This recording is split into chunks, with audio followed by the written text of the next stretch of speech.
ನಮಸ್ಕಾರ ಸ್ನೇಹಿತರೆ. ಡಿಸೆಂಬರ್ 1ರಂದು ಮಾರ್ಗಶಿರ ಅಮಾವಾಸ್ಯೆಯ ದಿನ ರೂಪುಗೊಳ್ಳುವ ಶುಭಯೋಗ. ಈ 4 ರಾಶಿಯವರಿಗೆ ಇಡೀ ತಿಂಗಳು ಲಾಭದಾಯಕ. ಹೌದು, ಮಾರ್ಗಶಿರ ಅಮಾವಾಸ್ಯೆ ಡಿಸೆಂಬರ್ 1ರಂದು ನಡೆಯಲಿದೆ. ಈ ದಿನದಂದು ರೂಪುಗೊಳ್ಳುವ ಶುಭಯೋಗಗಳಿಂದ ಕೆಲವು ರಾಶಿಯವರಿಗೆ ಒಳ್ಳೆಯದಾಗಲಿದೆ. ಆ ರಾಶಿಗಳ ಬಗ್ಗೆ ತಿಳಿಯೋಣ.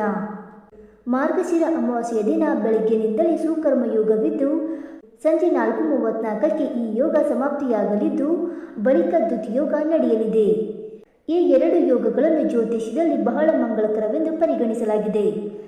ಇದರೊಂದಿಗೆ ಡಿಸೆಂಬರ್ 1ರಂದು ಬುಧಾದಿತ್ಯ ರಾಜಯೋಗವಿರುತ್ತದೆ. ಏಕೆಂದರೆ ವೃಶ್ಚಿಕ ರಾಶಿಯಲ್ಲಿ ಸೂರ್ಯ ಮತ್ತು ಬುಧ ಸಂಯೋಗವಾಗುತ್ತದೆ. ಅದೇ ರೀತಿ ಚಂದ್ರ ಮತ್ತು ಗುರುಗಳ ನಡುವಿನ ದೃಷ್ಟಿ ಸಂಬಂಧವು ಈ ದಿನದಂದು ಉಳಿಯುತ್ತದೆ. ಇದು ಅತ್ಯಂತ ಮಂಗಳಕರ ಕಾಕತಾಳೀಯವೆಂದು ಪರಿಗಣಿಸಲಾಗಿದೆ.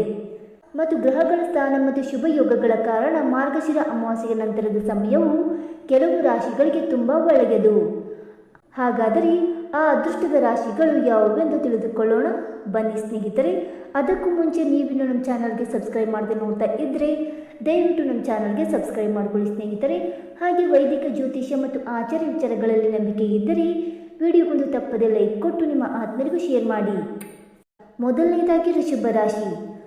ಡಿಸೆಂಬರ್ ತಿಂಗಳ ಆರಂಭವು ನಿಮಗೆ ಒಳ್ಳೆಯದು ಎಂದು ಸಾಬೀತುಪಡಿಸುತ್ತದೆ. ಕೆಲಸಕ್ಕೆ ಸಂಬಂಧಿಸಿದ ಸಮಸ್ಯೆಗಳು ಈ ತಿಂಗಳು ಕೊನೆಗೊಳ್ಳಬಹುದು ಮತ್ತು ಹೊಸ ಉದ್ಯೋಗವನ್ನು ಹುಡುಕುತ್ತಿರುವ ಜನರು ಆಹ್ಲಾದಕರ ಫಲಿತಾಂಶಗಳನ್ನು ಪಡೆಯಬಹುದು. ಮತ್ತು ಗ್ರಹಗಳ ಸ್ಥಾನವು ನಿಮಗೆ ಶಕ್ತಿಯನ್ನು ತುಂಬುತ್ತದೆ. ಇದರಿಂದಾಗಿ ನೀವು ಪ್ರತಿಯೊಂದು ಕೆಲಸವನ್ನು ಅತ್ಯುತ್ತಮ ರೀತಿಯಲ್ಲಿ ಪೂರ್ಣಗೊಳಿಸಬಹುದು ಮತ್ತು ಮಾನಸಿಕವಾಗಿಯೂ ನಿಮ್ಮಲ್ಲಿ ಉತ್ತಮ ಬದಲಾವಣೆಗಳನ್ನು ಕಾಣಬಹುದು ಮತ್ತು ವೈವಾಹಿಕ ಜೀವನದಲ್ಲಿ ನಡೆಯುತ್ತಿರುವ ಸಮಸ್ಯೆಗಳು ಕೊನೆಗೊಳ್ಳಬಹುದು. ಎರಡನೆಯದಾಗಿ ಕಟಕ ರಾಶಿ. ಕಟಕ ರಾಶಿಯ ಅಧಿಪತಿ ಚಂದ್ರನಾಗಿದ್ದು ಅಮಾವಾಸ್ಯೆಯ ತಿಥಿಯ ನಂತರ ಚಂದ್ರನ ಗಾತ್ರವು ಹೆಚ್ಚಾಗಲು ಪ್ರಾರಂಭಿಸುತ್ತದೆ. ಚಂದ್ರನ ಗಾತ್ರವು ಹೆಚ್ಚಾದಂತೆ ನಿಮ್ಮ ಜೀವನದಲ್ಲಿ ಅನೇಕ ಉತ್ತಮ ಬದಲಾವಣೆಗಳನ್ನು ಕಾಣಬಹುದು ಮತ್ತು ವೃತ್ತಿ ಕ್ಷೇತ್ರದಲ್ಲಿ ನೀವು ಹೊಸ ಎತ್ತರವನ್ನು ಮುಟ್ಟಬಹುದು ಮತ್ತು ಉದ್ಯೋಗದ ನಿರೀಕ್ಷೆಯಲ್ಲಿರುವವರು ತಮ್ಮ ಕನಸುಗಳನ್ನು ನನಸಾಗಿಸಬಹುದು. ಈ ರಾಶಿಯ ವಿದ್ಯಾರ್ಥಿಗಳು ಅಧ್ಯಯನದ ಮೇಲೆ ಕೇಂದ್ರೀಕರಿಸುತ್ತಾರೆ ಮತ್ತು ನಿಮ್ಮ ಪೋಷಕರು ಎಲ್ಲ ಕ್ಷೇತ್ರಗಳಲ್ಲಿ ನಿಮ್ಮನ್ನು ಬೆಂಬಲಿಸುತ್ತಾರೆ. ಮೂರನೆಯದಾಗಿ ತುಲಾರಾಶಿ. ತುಲಾರಾಶಿಯ ಜನರು ಈ ತಿಂಗಳು ತಮ್ಮ ಸಾಮರ್ಥ್ಯಗಳನ್ನು ಸರಿಯಾಗಿ ಬಳಸಿಕೊಳ್ಳಬಹುದು ಮತ್ತು ಗ್ರಹಗಳ ಸ್ಥಾನವು ನಿಮಗೆ ಪ್ರಯೋಜನವನ್ನು ನೀಡುತ್ತದೆ. ಈ ತಿಂಗಳು ಎಲ್ಲ ಕೆಲಸಗಳನ್ನು ಪೂರ್ಣಗೊಳಿಸಬಹುದು. ನಿಮ್ಮ ಶಕ್ತಿಯನ್ನು ಸರಿಯಾದ ದಿಕ್ಕಿನಲ್ಲಿ ಬಳಸಿದರೆ ನೀವು ಉತ್ತಮ ಸಾಧನೆಗಳನ್ನು ಸಾಧಿಸಬಹುದು. ಈ ಅವಧಿಯಲ್ಲಿ ಮಾನಸಿಕ ಮಟ್ಟದಲ್ಲಿ ನಿಮ್ಮ ಇಮೇಜಿನಲ್ಲಿ ನೀವು ಸುಧಾರಣೆಯನ್ನು ಕಾಣಬಹುದು. ನೀವು ಕೆಲವು ಶುಭ ಕಾರ್ಯಗಳಲ್ಲಿ ಪಾಲ್ಗೊಳ್ಳುವ ಅವಕಾಶವನ್ನು ಪಡೆಯುತ್ತೀರಿ.